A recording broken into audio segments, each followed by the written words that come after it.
Are you having hip pain with walking or sitting long hours at a desk? Today I'm going to show you a few exercises to work on mobility and strength in your hip to help alleviate any pain. Hi, I'm Dr. Brett Warner, physical therapist at Bespoke Treatments in New York City, and today we're going to go through a few exercises for hip pain. The hip is a ball and socket joint that connects your pelvis to your lower body.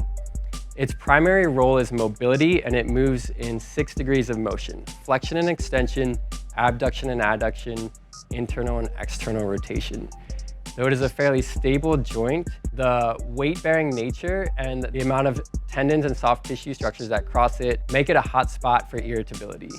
Hip pain is often caused by mechanical imbalances in the body. These lead to altered movement patterns that are ultimately less efficient, causing fatigue and weakness. Today, I'm going to show you a couple exercises to improve these imbalances and help relieve hip pain. The first exercise is the 90-90 hip switch. So what Vaughn's going to do, he's going to start sitting with one thigh straight out in front of him, the other straight out to his side, so they're at 90-degree angles from each other. He's going to keep both knees bent at 90 degrees and just lean forward over that front leg, feeling a stretch through the glute in the back. He's then going to turn to the other side, pivoting over his feet so that he ends up on the other side of his legs, again leaning forward. He's going to repeat this back and forth for about 10 to 15 repetitions, just to get a nice external rotation stretch on one side, internal rotation stretch on the other.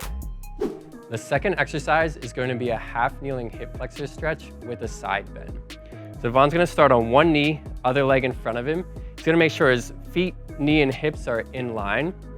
It's important to start this exercise with a pelvic tuck. So he's going to gently squeeze his abs and glutes, tucking his pelvis under him, and then lunge forward till he feels a stretch in the front of his upper thigh.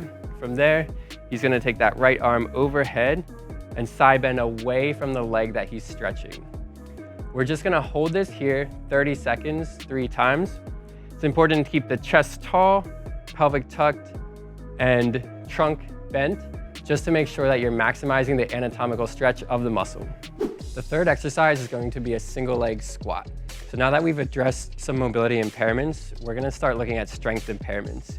We often see weakness in the lateral hip musculature, specifically the gluteus medius and minimus, and studies show that the single leg squat is one of the best movements for producing high levels of gluteus medius muscle activity. So Vaughn's going to start standing on one leg, other leg in front with the knee bent. He's going to slowly hinge his hips back to sit back into a squat. We're making sure that the knee stays in line, that kneecap is not caving inwards from his foot, and that his hips stay level and even as he drops lower. He's going to go at a nice controlled pace, 3 seconds down, 2 seconds up. We're going to repeat that for 3 sets of 8 to 12 repetitions. The fourth exercise we're going to go through is a staggered stance deadlift. This is a great exercise for bridging a standard deadlift and a single leg deadlift. So Vaughn's going to start on 2 feet. He's going to put one foot right behind the other and balance up on his toes. From there, he's going to hinge back, pushing his hips straight back as far from that foot as he can while he lowers the weight to the floor.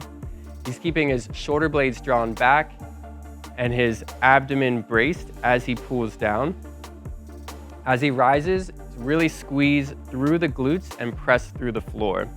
This is a great movement if you don't yet have the balance or control for a single leg deadlift, or if the high load of a regular deadlift is a little bit too much for where your hip pain is at. We're going to repeat this for 3 sets of 8 repetitions.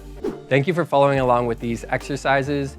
These movements will help improve your hip rotational and extension mobility and the strength in the lateral and posterior aspects of your hip. If you're having pain greater than a 3 to 4 out of 10 or swelling, please be sure to consult a licensed medical professional before attempting these exercises.